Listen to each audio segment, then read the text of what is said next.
Mtazamaji, nilikuwa kwenye barabarani katika tu safari ya kumwomboleza kinara wa upinzani Raila Odinga ambaye sasa hivi aliweza kutuaga, lakini sijapendezwa hii leo manake barabara hii ambayo naipita hii ni sehemu ya Itibo, eneo la Suneka, kaunti ya Kisii, na nimepata tu tuseme pampa za watoto wadogo ambao ndio zimerushwa eneo hili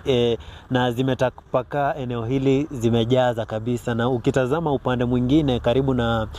ufa huu, basi utagundua kwamba, ama ua huu ukipenda, ni kwamba hii ni sehemu ambayo watu wanaishi, yani makazi ya watu, na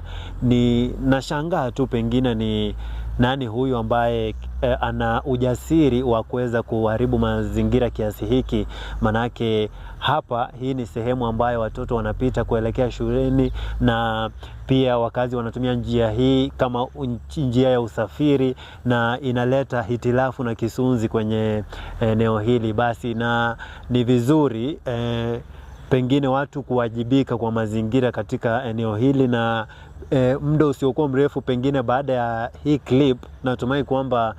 something will be done na mazingira yaweze kukuzwa.